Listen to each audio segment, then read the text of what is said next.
What's going on, guys, and welcome back to another Against All Odds podcast. In today's episode, it's just me. I'm just going to sit down. I did a little poll on Instagram stories and just asked you guys to submit some questions. So I got about 20 to 25 questions right here on my phone. I'm going to read through them and just answer them myself. So unfortunately, don't have a guest. We're actually going to be in Texas all of this week.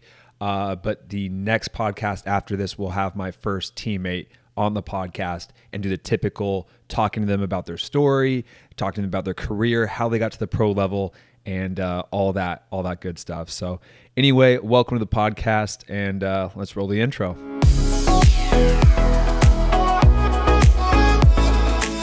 All right, so we'll just jump straight into the questions. First one we got is from Leo Shrimpton, and Leo asks, how did you deal with not achieving your 5-year MLS goal that you set in 2015, 2016? I mean, I'm guessing this is referring to one of my older videos when I was playing for either the Orange County Blues or when I was over in Germany, and I probably laid out like my 5-year plan, which is crazy to think about that I'm already coming up on that 5-year plan, but I probably had the MLS as one of my, not my ultimate goals, but one of my higher up goals on that goal pyramid list. And to be honest, like, it's like no big deal. Like, obviously you want to be in the MLS. Obviously, you know, it's kind of sucks that I've just been in the USL this whole time, but you should set goals where you're not going to achieve, you know, about a third of them. People say that like the best way to set goals is that between like 25% to like 30% of the goals you set should be reach goals, should be goals that are very hard to obtain. If you're achieving every single goal that you set out, it means you're not like dreaming big enough. You don't have enough big goals, and you probably aren't reaching your full potential. And on the flip side, if you're setting goals and you're only achieving like half of them or less than half of them, you might be setting too ambitious goals, and you might need to rein it back a little bit and break it down into smaller steps and achieve smaller goals, and so it's not discouraging. So that's like the sweet spot from when like the mental strength coaches and the psychologists, the sports psychologists I've talked to, it's pretty much been like a quarter to a third of the goals you just should not achieve. So how do I feel? I mean, you're not going to feel good about it, but at the same time, I throughout my career have probably achieved about 75% of the goals and of everything that I set out to achieve. So I think I have a pretty good ratio. Next question from Joshazu90, and he asks, the importance of self-belief as a young player.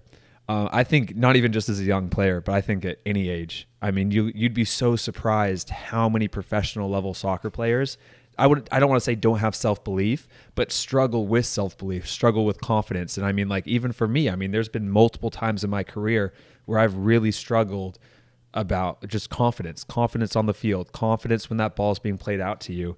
And I mean, you even watch like the All or Nothing documentaries about from Tottenham or from on Sunderland or wherever, and you'll hear like little tidbits from players talking to sports psychologists or just like talking in general, or and kind of opening up and saying like, yeah, I just, you know, I'm not feeling confident. Like I don't believe like I'm good enough to be here at times. There was this one really like intimate moment with a Sunderland player who pretty much said that, like, he's afraid to fail and he struggles with confidence in himself. And this is a player who played at the top division, you know, the first division over in England, and had played in like the first division Netherlands. And it's just crazy that like everybody struggles with a little bit of that.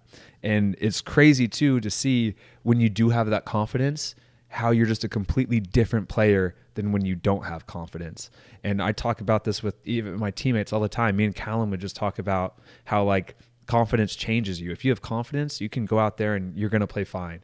And there's no quick fix. Like, there's nothing I can say that like, this is how you get confidence tomorrow. It's more of like a long-term thing. Confidence comes from a ton of quality training so that, you know, look, I've hit this cross 100 times. I can hit it right now. It comes from a ton of experience and experience playing at higher and higher levels, because then you have more belief in yourself. You know, like for me, I've played in the USL now for 4 or 5 seasons. So I have more belief in myself come that first game where I'm like, yeah, I can do this because I've done this for 4 or 5 years now. And then it also comes along with, it comes from mental like strength and self-talk. And I think that makes a smaller portion of it. But I think that setting goals, and I think that I think that like telling yourself constantly, like you're good enough to be here, be confident, show positive and confident body language, and telling yourself, affirming those things in your mind and positive self-talk really does help as well. So I think it's a combination of those three things, and confidence just in general is just so important. So I think it's important, self-belief for young players, old players, everybody. Next we got Bruno Almeida .sa, and he asks, is ice bath good for recovery? So it's very, very tough with ice baths because a lot of the recent evidence and science coming out about ice baths and just like the cold water immersion is basically saying that it's in the short term, it can lower your perceived levels of soreness. So basically it helps with that like feeling of how heavy and sore your legs are in the short term, but it does reduce some of that inflammation. And sometimes reducing some of that inflammation is good if you have too much, but that can also kind of slow down the recovery process. And it does definitely slow down your muscle protein synthesis, which is like how fast and how much your muscles grow from training. And so it can reduce in the long term how well you recover. So my answer in my philosophy when it comes to ice baths is that I will only do an ice bath if like it's a very crucial, important game tomorrow and my legs are so sore and I'm okay with that short-term fix. Or like I'm playing in the championship game and I'm sore and inflamed and my ankles are hurting, 100%. I'm going to ice and get down that inflammation because I'm just worried about that short-term game. I'm just worried about tomorrow playing in that game. But like I try not to ice and I try not to do ice baths unless I have to, because I really want to stay healthy in the long term. Now, I do think that like contrast baths are good because going into from hot to cold, it kind of brings in more blood flow to those areas. So I think that's a good alternative. And I think that's something that a lot of people should look into. But yeah, ice baths, it's very controversial right now. And I will end it with just saying like, do what makes you happy, do what you think, is helping you, because the science is coming out. It changes so much. And I mean, 5 years ago, it was all about ice baths, ice it, get rid of the inflammation. So my advice is try it. If you love it and you really think it helps, go for it. But, if you hate it and you don't think it helps, and kind of like for me, I hate ice baths. I feel a little bit better, but I don't see any crazy noticeable changes with soreness. So I choose not to do it unless I really, really have to. The next question is from 5 Vitale, and he asks, thoughts on Ben Patrick and his knees over toes training philosophy. If you guys don't know that, who that is, that's Knees Over Toe Guy on Instagram, and he's all about promoting these unconventional exercises where your knees go drastically far over your toes, whether that's like a sissy squat or a lunge that you're really protruding your knee over your toes. They look pretty intimidating and they look pretty scary, especially if you've ever struggled with knee pain, because they put your knees in pretty compromised positions. But the whole idea behind it is to get your knee in those areas and strengthen that up and strengthen the muscles that really support your knee when your knee does go over your toes, like the vastus medialis obliquus, like this one, the teardrop muscle right on the side of your quad. And I mean, I would love to see more science come out about it and some research studies and see more about it. But I mean, he makes a pretty compelling case, and it seems like it's kind of taken over the social media and the physio and like physical therapy world by storm. And everybody I've talked to, physical therapists, physios, other athletes, other people that like strength and conditioning coaches, have kind of been on his side and say like, yeah, I mean, I see where he's coming from. I think knees over toes is fine when it's done in the right way. So, even for me, I've implemented some of his exercises into my routine, and I've noticed that my patellar tendonitis has kind of not gone away, but it's been reduced a lot. So I think it's good, and I think he has a lot of credibility to his name. So if you don't know who that is, go check him out and look at his exercises. But again, I would love to see more research studies and science about that. And just to see, I just think more research studies is always good. Bless you, Mimi. Mimi just sneezed in the background. Next question is from Robbie Cleary, and he asks, In your opinion, what separates an average pro from a top flight pro? That's a great question. I think it's very hard to say what separates that because it differs so much from person to person. If I'm going to be completely vague and just answer this question and be very, very general about it, I think decision-making and speed of play are the main things. I think that as you go higher and higher up, the players, they might be a little bit more athletic in general. They might be a little bit faster. They might be a little bit more technical, or sometimes a lot more technical. But if you're comparing like a top flight pro to like the second division or that kind of range, I think that the main decisions or the main thing that separates them are the decisions they make on the field. And the top flight pro is just going to make 10% more right decisions. And I think their passing completion ratio is going to be a little bit better. And I think their one-on-one success rate dribbling and taking on defenders is going to be a little bit better. And so I think that they're just a little bit more clinical. They're a little bit more sharp. They're a little bit more technical. It's just all those areas is just a little bit better. And it's hard because it's like, I have the GPS stats and I can see, my speeds compared to other pros, and you can see, and I've played against players who've played in the MLS and played against players who played in Bundesliga. I've played against players that played in the Premier League and in La Liga. I've played against players that have played and had good careers in all the top flights.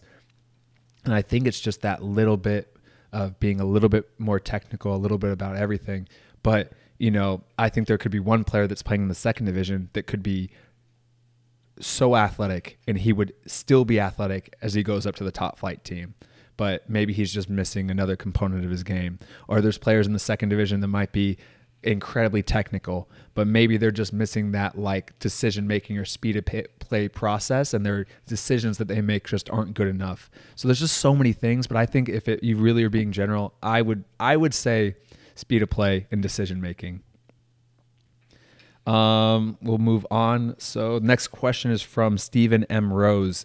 And Stephen asks, I feel like I always pick a question from Stephen. He always has good questions. But he asks, when do you know when to finally make the push from a semi-pro USL League 2 team to the pro level?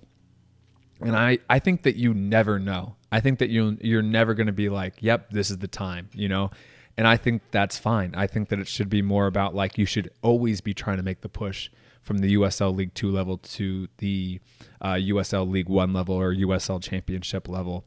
I think that there's never, like, even if you don't have a crazy successful season in the USL League 2, I think that there's nothing wrong with still trying to attend some combines, open trials, sending out some emails with your highlights, and just seeing if you can get a trial at the USL League 1, USL Championship level. I mean, you don't have to be the best player, and be like the top one in the league in order to get a trial. I think a lot of times it boils down to, do they need your position?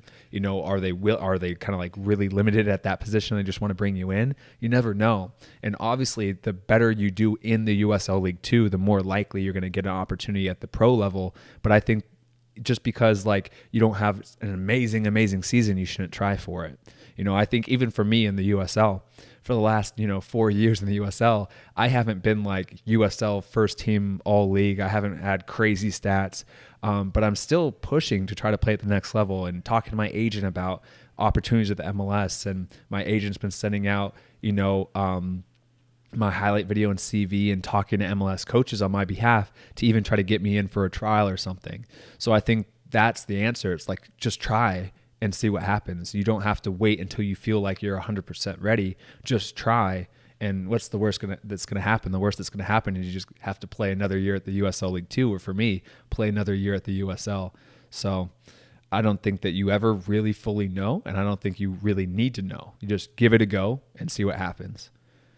Next question is from Sindhuvara. I'm going to butcher this name. Sindhuvaranasi. It looks Indian. And he asks, do you think that you weren't able to make your club A team in high school because of coaches being biased? So if you guys don't know a little bit about my backstory as a player, when I was in high school up until my senior year, the very end of my junior year, I was on the B team of my local club team. And to my credit, like that club team was like first, second in the state every single year. So it was the best club team in the state of Oregon. And this is back when we didn't have any academy teams there. We didn't have any ECNL teams. It was just club soccer. And that team was the best in the state of Oregon. So I was still on the B team, and we were still like, we would always still go to state, be like in the top league. But it was still the B team. And I was very frustrated because I was the best. I scored the most goals on the B team. I was the captain of the B team. And whenever I felt like I would get an opportunity to play with the A team, like to guest play with them for a tournament, I would score. I would do well. Everybody on the team, the players would be asking me like, why aren't you playing for us? Why are you on the B team? Like, is it a commitment issue? Like, what's going on? And I just said like, no, I don't make the team. The coach doesn't want me on the team. So I don't know if it's biased against me, but there's some times where as a coach, you just don't rate a player. You just don't find him like a good fit for your team. And that's just how it's going to be at every single level, at every single team you go to. Coaches are not robots that have a statistical analysis of which player or which right back's the best right back.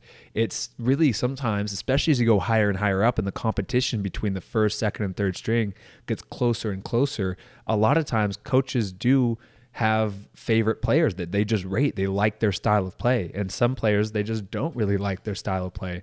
So I think maybe back in high school, I don't think it was necessarily any bias or anger or hate towards me. I just think he probably didn't rate me as a player. He really didn't think I was a good fit. And it was frustrating. And I kind of got the short end of the stick there.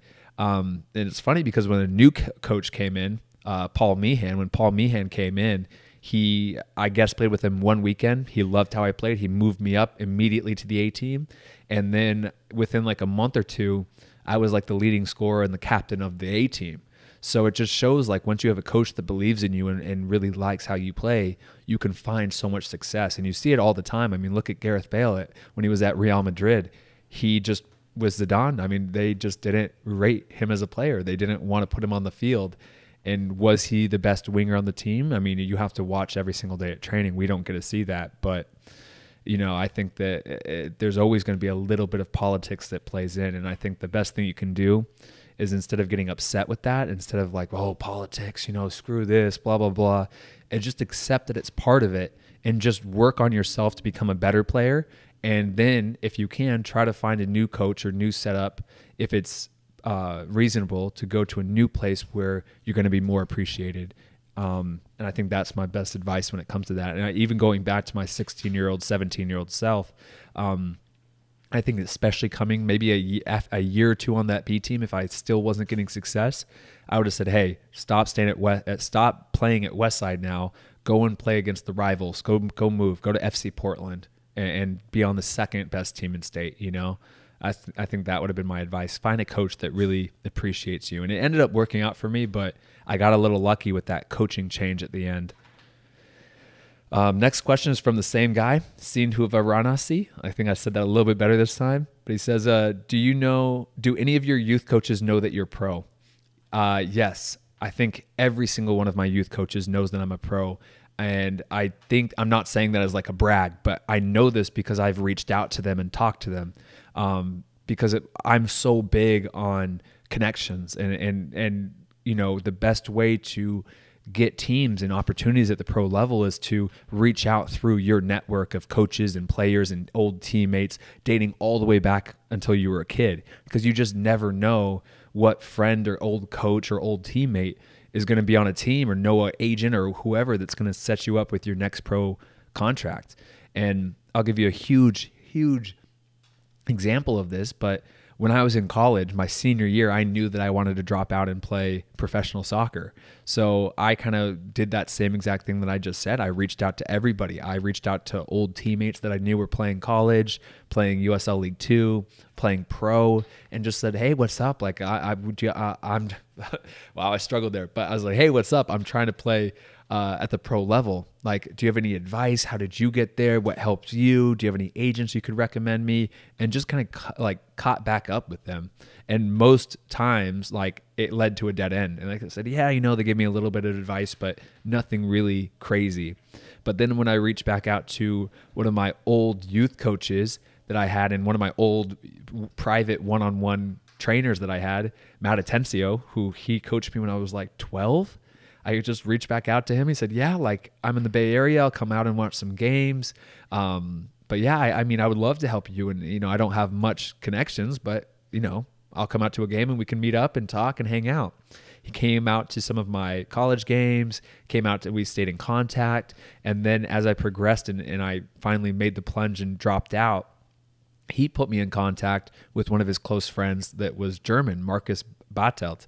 And Marcus was the person who brought me over to Germany and got me all the trials, got me fully situated there. Literally, he's the one who made my time in Germany happen.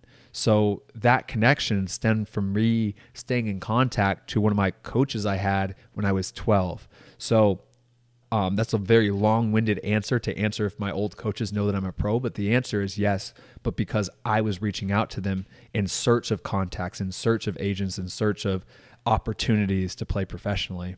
And that's my advice. And I think the thing that you can take away from that is for you guys is to stay in contact with your old teammates. It doesn't have to be every week you're messaging your U11 teammates, but it's just crazy, especially now with social media. I mean, even in off season, I was training with Chase Boone and Rubio Rubin and Christo Michelson, who were all my brother's teammates at Westside Metro. So, and now I'm training with them and know them, and they have a plethora of connections into the pro world. So you really you guys are going to be surprised in 10 years how many players in your soccer bubble end up either playing pro or playing at a high level or coaching at a high level, and then that you can use in order for connections to the next level. So stay in contact and be nice to everybody, because you never know who's going to give you or help you get that first contract.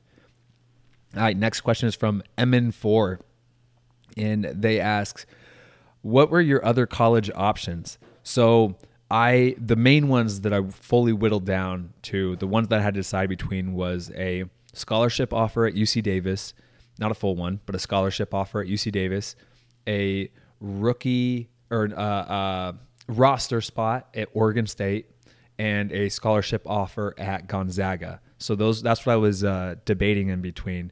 And honestly, I think that Oregon State had the best facilities, and it had like the most professional setup.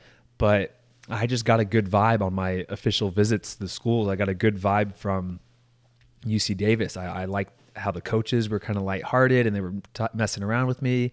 I got a very good vibe from the players, and I just kind of liked the warmer weather down in California. So I just went with my gut, even though it wasn't even the highest ranked school, but I went with them. And a big reason too was that they were the first D1 team that started actively recruiting me. Oregon State and Gonzaga and some of the other ones came later. And I just felt like, you know what? Your first offer is usually your best offer. The person that wants you first is usually the most passionate about you. So I went with them, and I think it was a great decision. And that's hard to say too, because I don't know how well it could have been if I went to Oregon State or Gonzaga. But I think that I was very happy with my choice at UC Davis.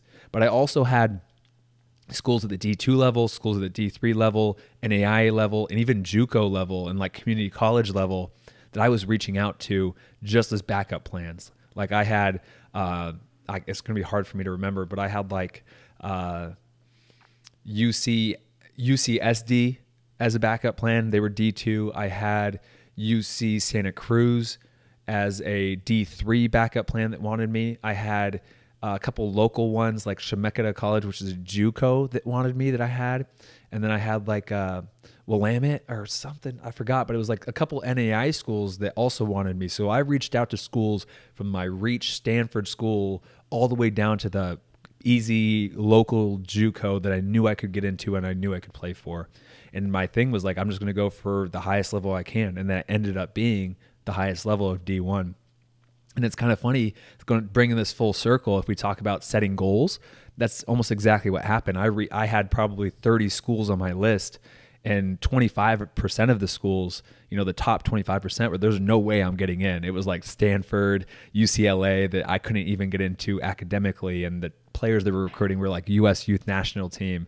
So I had those 25% of schools that I was like, those are my reach. If it happens, amazing, but I'm not expecting anything from it. I had like 50% of the schools that were like top D2 schools and mid D1 schools that I thought could be a really good fit. And then I had another, you know, the bottom 25%, which was like low D2, D3, and NAIA, and even junior college schools. So I did that same thing I'm talking about with the goals of like easy to reach.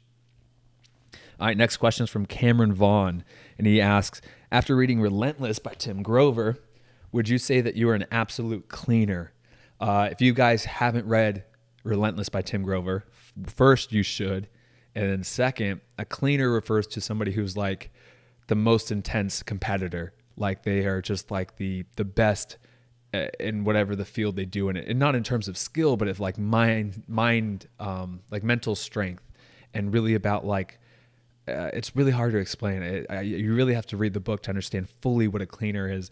And yeah, Kobe Bryant. Thank you, Mimi. Mimi just shouted out. But it's Kobe Bryant. Kobe Bryant's the absolute cleaner for me. Michael Jordan, absolute cleaner for me. I don't think I'm an absolute cleaner. I think that I would love to be, but I know I'm just not as ruthless and cutthroat as Kobe and Michael Jordan are. And I mean, I think that they are literally like the 1 in a billion that are just absolute cleaners. So I would like to think I'm a cleaner, but I don't know. Like I really just don't know. I mean, I relate so much to that book, and that book literally had stuff in writing and said stuff that I had never read before, but I've been feeling my whole life, and it just spoke to me on another level, and I just loved it. But I don't think that I'm an absolute cleaner on the same level as Kobe Bryant or Michael Jordan. I think that's unrealistic. If I was, I'd be, you know, the top.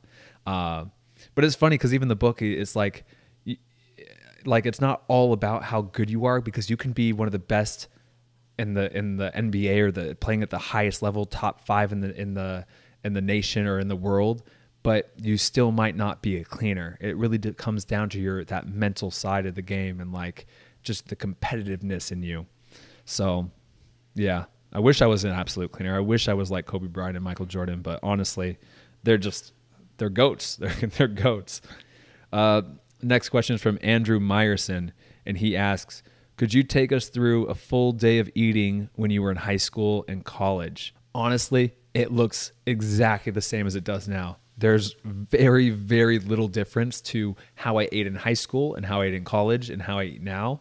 It was pretty much all the same. I've always been a very healthy eater. And I mean, with my cheat meals like ice cream or chocolate chip cookies or whatever at night, but I've always had the same thing. I mean, ever since high school, I was eating eggs in the morning with bananas and oranges. No cup of coffee back then, but I was eating the same like Greek yogurt, tons of fruit, veggies, lots of like lean meats and animal products that were healthy. And then just same thing in college. I mean, it was chicken breast. I mean, my very typical day in the mornings of high school, college, and now is eggs in the morning with fruit.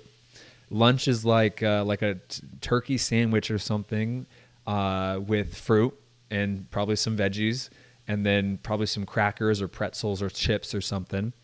And then my snacks ranges every day from like rice cakes to apples to unhealthy stuff like chips or Pringles. And then dinner is chicken breast, rice, and veggies, or, you know, something along those lines. And then dinner or dessert is a bowl of chocolate ice cream or chocolate chip cookies. Nothing really has changed since then. So what you see now is the same as it's been for the last 20 years pretty much. Next question is from Barack Mateo. And he asks, how many times have you and Mimi watched The Office? Mimi, do you want to answer that one? Honestly, probably around 50 times. Mimi says 50 full times through. And I think that's pretty accurate. But we don't sit there and like, it's always on the background. Like we'll have it playing in the background as we work, as we play games like Scrabble, as we eat dinner and eat lunch. So we're home a lot because like I'm a professional soccer player and I only have to work in the mornings. Then I come back and then I just kind of like edit YouTube videos and do that stuff. Mimi works from home as like a remote interior designer, or she was doing school back then as well. So we just have always just had it constantly playing in the background. So yeah, probably about 50 times through. Okay. Next two questions are from Andrew Meyerson. Wait, was the last one from Andrew Meyerson? Oh, no. The one before that was, I've got 3 questions from Andrew Meyerson. This one is top productivity tip for student athletes. I think it's, oh, Mimi wants to answer again. I let her into the podcast and now she's sees her window. Honestly, the best advice is just don't procrastinate. Yeah, that would be mine. Mimi said, because I know it's going to be hard to hear, but she says just don't procrastinate on anything. And that's 100%. I mean, don't procrastinate. And I think batch. And what I mean by that is like when you study, you study. When you do homework, you do homework. You don't do like the half-assed studying. And I'll give you an example of like in finals week of college, I was an applied mathematics major. In finals week, I still felt like I had all the time in the world. I never was really stressed. And what I did is because I would batch like 3 hours at a time, like this from 8 a.m. to 11 a.m. I'm just going to study. Like I'm going to throw my phone on the couch. I'm going to turn off everything and I'm just going to study, power it out. And then after that, I'm going to take a break. I'm going to go train or I'm going to go work out. Like I was doing a training session and a workout all through finals week. I never needed to take a week off of my training or workouts because I felt like I just could batch my time around everything. And I felt like that helped me stay more disciplined. And then I would come back and then I would batch, okay, I'm going to have lunch with a friend now. And then I'll have another batch of 3 hours where I just study my ass off. And then I'll take an hour-long break where I watch like some TV. And then I'm going to batch another 4 hours where I study my ass off again. And doing that, it like almost you get a reward and like I just make it to 11, power this out to 11, and then you can train. And on the flip side, I've seen a lot of my teammates or a lot of my students or even Mimi sometimes, they go to the they go to the library and they stay there all day.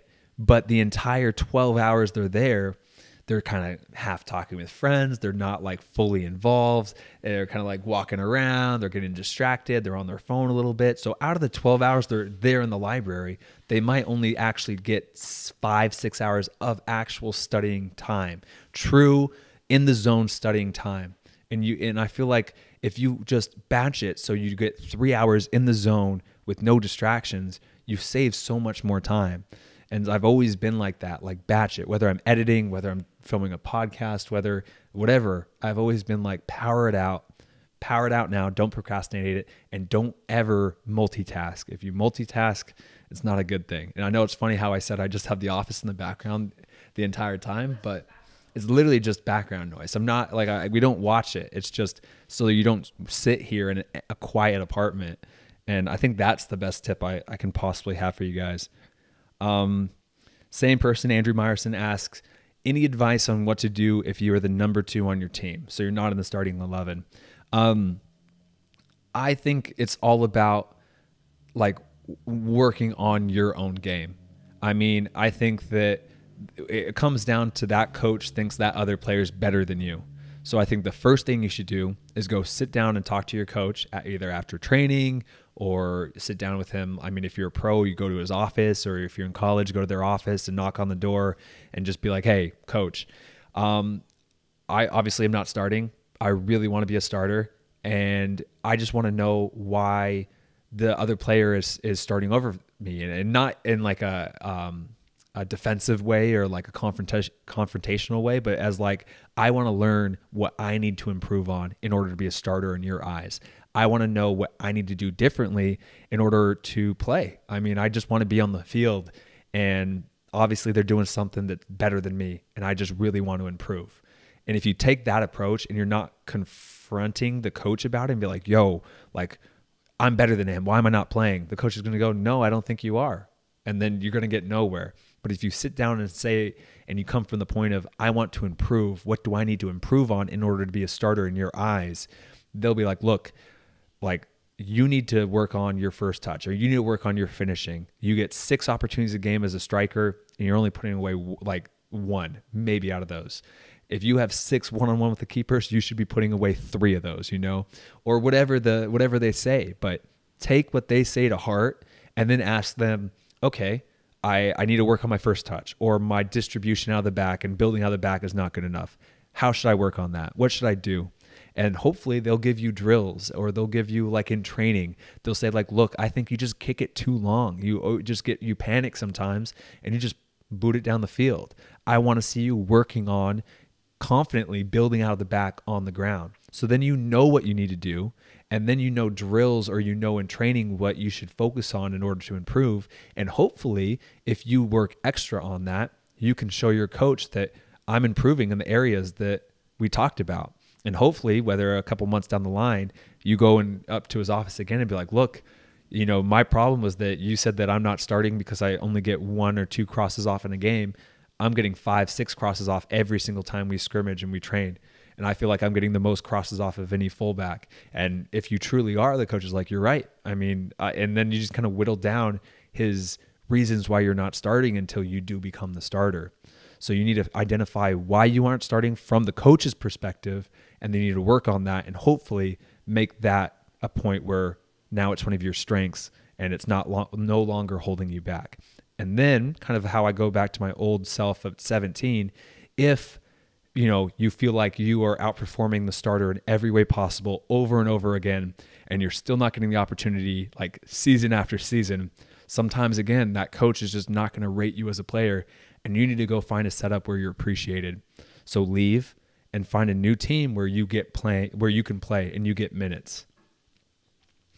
Another question from Andrew Meyerson. Andrew, you've been having some great questions, so thank you.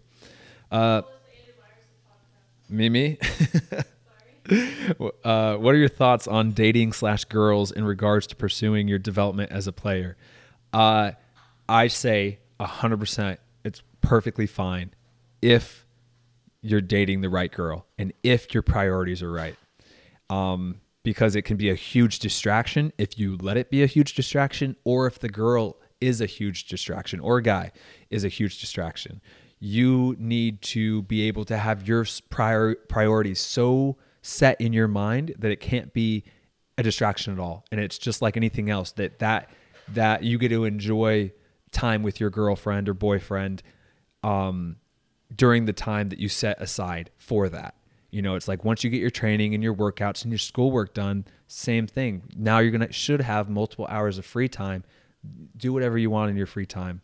And I'll give you a firsthand example of that, of girls, and even with Mimi. It's like when I was dating her, I made it very, very clear that, like, we joke about it, but I said, when we first started dating, I said, soccer comes first.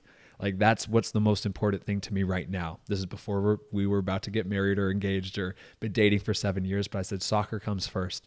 And so if I have training, or I have even a workout that I want to do by myself, or rehab or whatever, that I need to do that. I'm going to do that. And that's going to be my priority over you.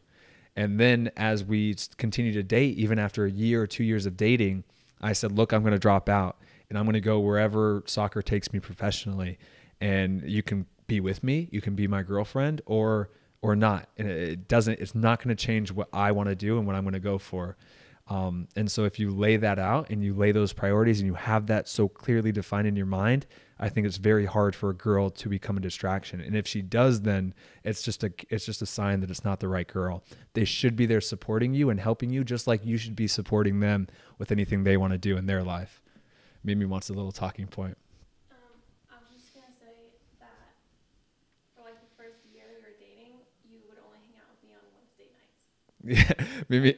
I looked forward to Wednesday so much. It was so funny to my friends. I was like, yes, it's Wednesday. Yeah, so I don't know if you guys could hear this. These mics are pretty quiet, but she said that for the first year that we were dating, we only hung out on Wednesday nights. And she said that she looked forward to Wednesday nights, and her friends thought it was funny because it's like a normal student in college, they hang out with their girlfriend pretty much any night. But I was like, look, I got Wednesday free. You can come over Wednesday. And it worked, and I felt like we had a great relationship. It was a good amount of time, and she could date other people on the weekends, and she was good.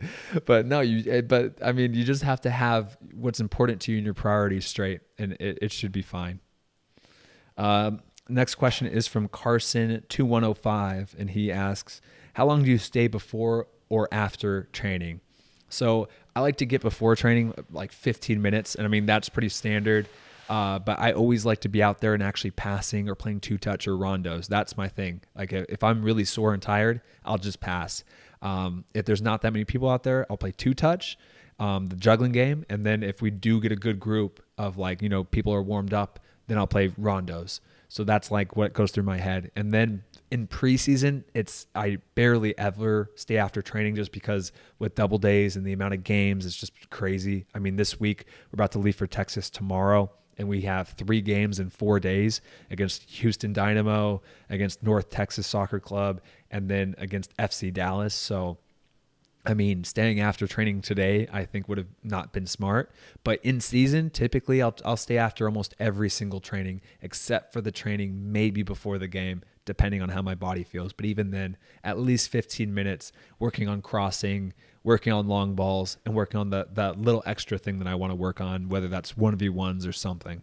So not long, but just enough where it's like that adds up. I mean, 15 minutes before, 15 minutes after, that's an extra 30 minutes of training every single day.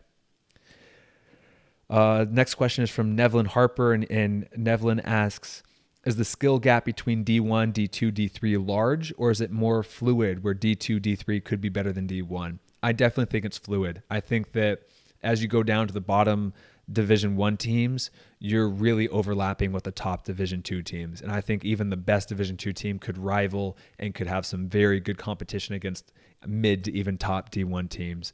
So I think that the number, whether, you know, the league that you play in, D1, D2, D3, I think it is true that if you look at a very general basis, Division 1 teams are usually better than D2 teams. D2 teams are usually better than D3 teams. NAIA is in a crazy league of its own because you could have very, very class NAIA teams with tons of foreign talent that could even rival D1 teams, or you could have very poorly run NAIA teams that are just very poorly run. So there's tons of overlap.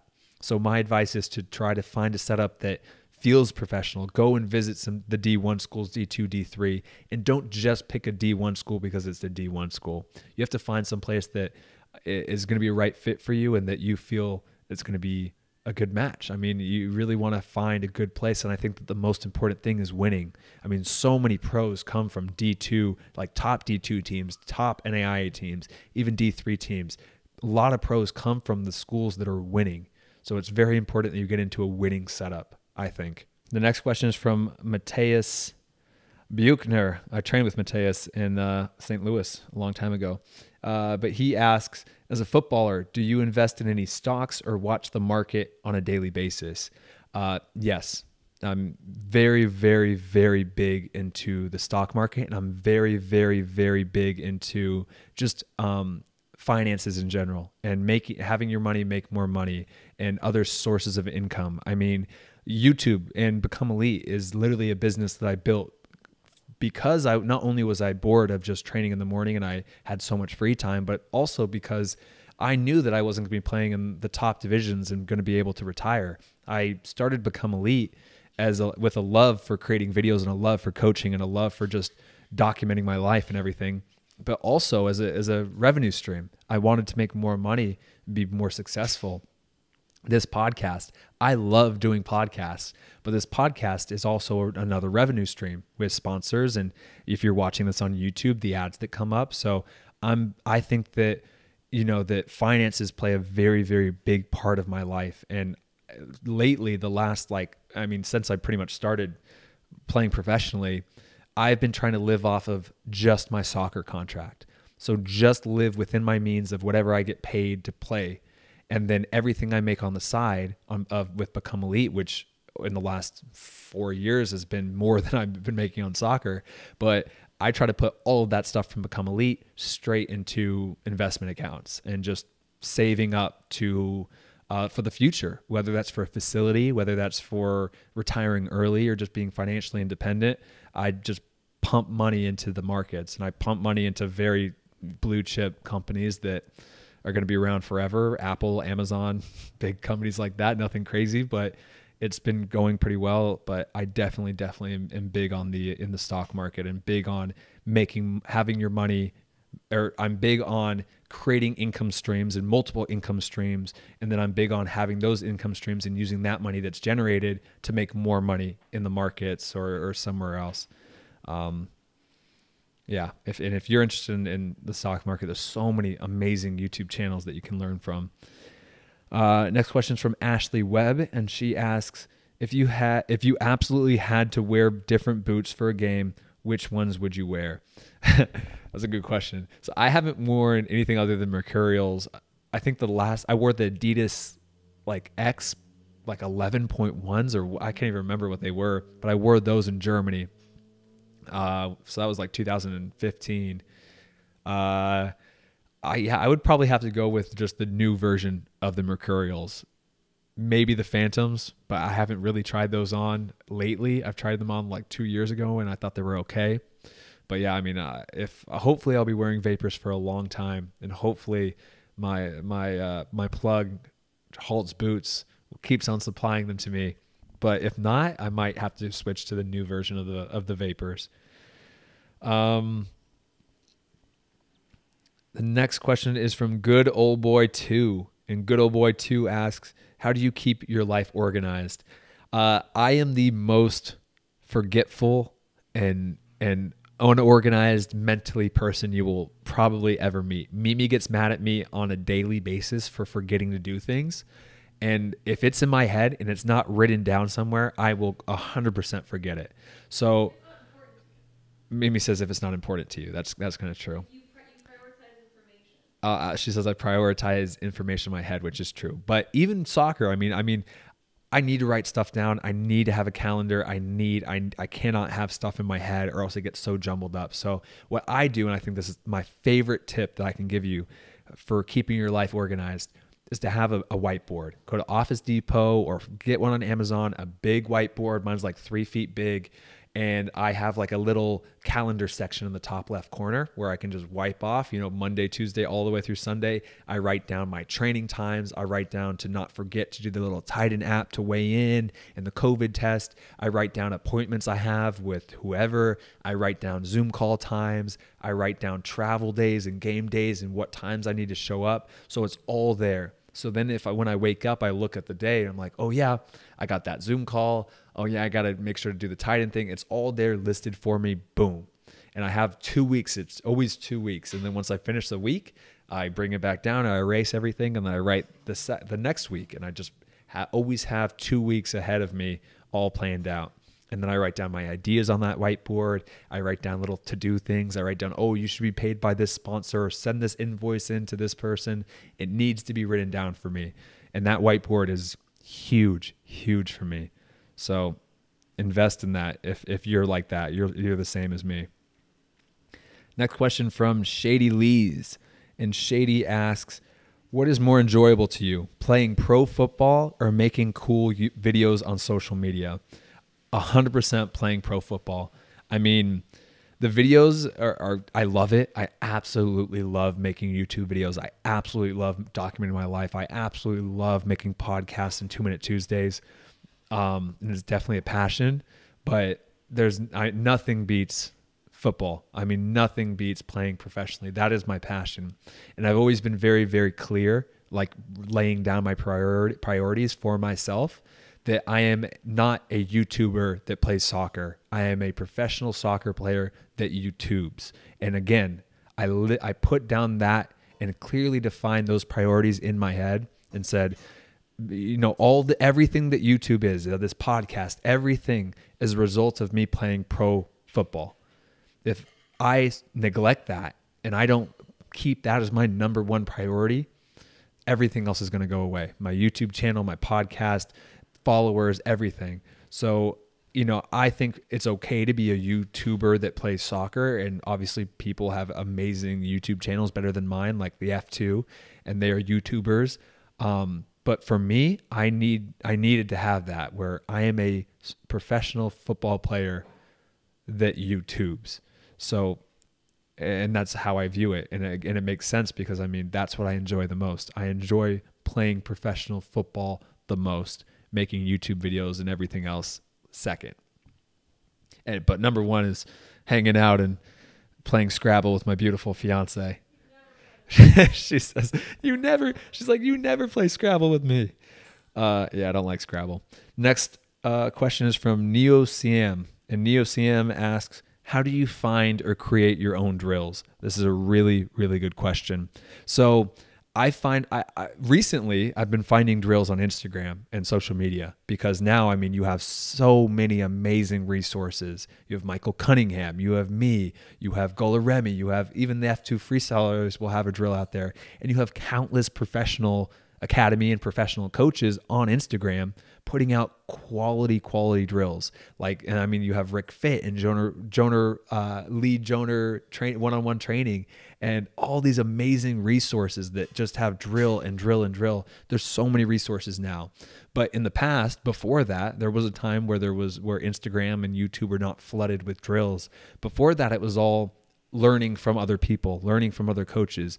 I would go and do one-on-one coaching with Matt Atencio when I was 12, and he would do an amazing drill. And I just kind of remembered that. It stuck in my brain. I'm like, that was a good drill.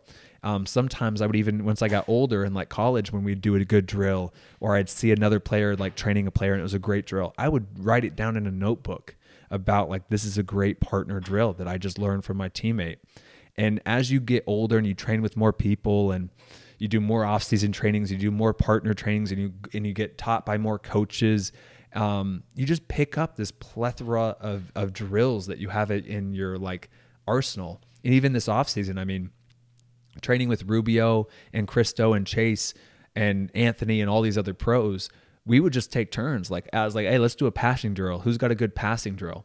And Chase would be like, oh, I got one. And then Rubio's like, oh, I got a finishing drill we can do after. So you just kind of start to learn and pick up these drills from other people. I mean, some of my favorite drills that I've been doing recently, like that 3-goal 1v1 drill where it's like in the corner of the 6-yard box, that was Chase Boone. He came up with that drill and we absolutely loved it. Or some of these finishing drills like that Rubio would have us do.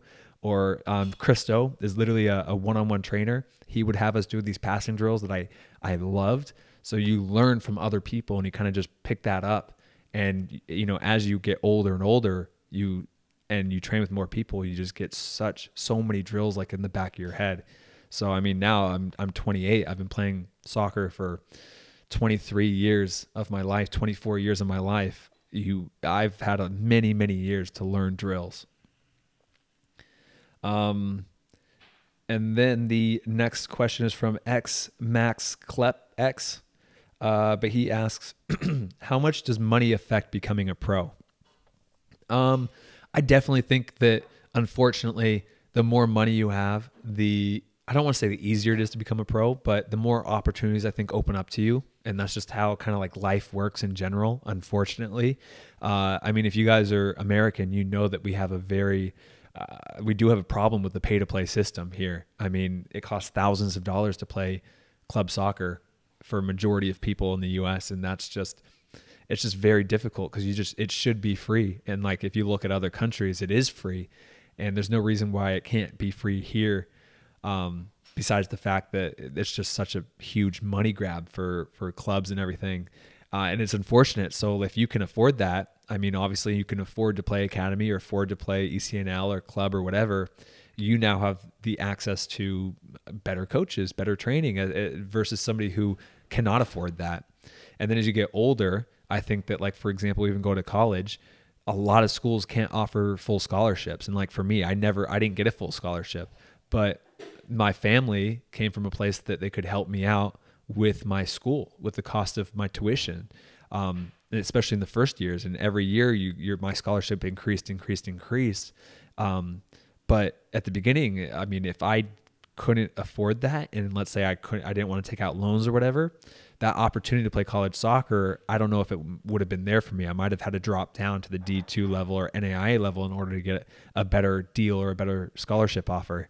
So I definitely think money does play a part. And then if we move on to like playing pro or semi-pro, I mean, especially in the early years of my pro career, I was making money from soccer that was not even keeping up for my very frugal lifestyle. I mean, I lived on a couch, or I lived in a mattress in my friend's kitchen that I flipped up, and I paid him $100 for rent. And the amount of money I was making from soccer at that time barely covered that $100 of rent. So it's crazy. But if you can afford to keep the dream alive and keep going and keep on pursuing opportunities that come up in Germany, to buy a one-way ticket to Germany, or I had to buy a round-trip ticket to Iceland. If you can afford that, then you can continue to go after opportunities. And I've seen many pro players' careers end because they kind of just run out of money and they're like forced to get a real job. They're kind of sick of just, bouncing around and asking for money from their parents, or working odd end jobs in order to fund the next opportunity, to go after the next opportunity. It's just, it sucks, but that's just how kind of the world works. And I think that the best thing you can do, like even that I did as a young age, is put away money, save money, so that you have, a few $1,000s, up to $10,000 saved up by the time you're like, yeah, I'm ready to go after it and try to be a pro and go after these opportunities. Next question is from Maldini 37, and Maldini asks, how do you work on defending individually? I don't work on defending individually. I don't think it's a good way to spend time. I mean, if you're out at the field and you have soccer balls and cones and a goal, shadow defending nobody, I don't think is a good way to spend your energy or to spend your time. I think that if you're by yourself, work on your touch, work on your control, work on passing or shooting, or there's so many things that you can work on your actual skills of the game that are going to translate over there, versus just pretending to defend nobody. I mean, you can do agility drills if you want to work on like change of direction and lateral explosiveness, which I think would be good. But I don't work on defending when I'm by myself. What I do is when I'm by myself is I work on areas of my game that makes sense to do that. Like I cross into a lacrosse goal. I dribble through cones. I do ball mastery drills. I do shooting. And then when I'm with a partner, I'm with a small group, then we do 1v1s and 2v2s. And that's how I work on defending. And then when I'm in my season, you work on defending all the time, because you're constantly playing games and playing training and playing small sided. So yeah, I don't work on anything defensively. And I mean, you guys can see my videos. What I show in my videos is what I do. There's nothing that I do off camera that I'm like keeping a secret from you guys. I show all of my best drills. I show all of my best sessions. And whenever I don't film, I'm pretty much doing the same exact things that I usually do film. Next question is from Aiden Flynn 9, and Aiden asks, how do you, oops, sorry, I'm all zoomed in. How do you keep your mindset / motivation? I've talked a lot about how you shouldn't have to be motivated, and how training should be something in your day that you just do every day. Like it should just be brushing your teeth. Do you need motivation to brush your teeth? No. You wake up and you just brush your teeth because it's something you do in order not to have bad breath. And I view training the same exact way. Training is just something I do in order to reach my goal of playing at the highest level I possibly can. And I mean, when I was not a pro, I would train so much and work out so much because I wanted to become a professional football player. I thought there was nothing better in the world than getting paid to play football. So that was my motivation. So every day I viewed it as something I had to do in order to one day become a pro. And now I view it as it is my job. I do this every day and I get paid to do this. So I have to do it. It's just in my head, it was always like, you have to do it. You have to do it. It never was like I needed motivation to go out and do it. I loved it. And I was very ambitious, and I wanted to achieve those goals so bad that it just became part of my routine that I needed to do. The next question is from Miranda Mario. And Miranda Mario asks, what makes all the sacrifices that comes with playing professionally worth it? I think, like I said, there's no better job in the world than playing professionally. I mean, it's still surreal to me that I get paid to play professional soccer. I get a paycheck twice a month for just doing something that if I if it came down to it, I would do for free.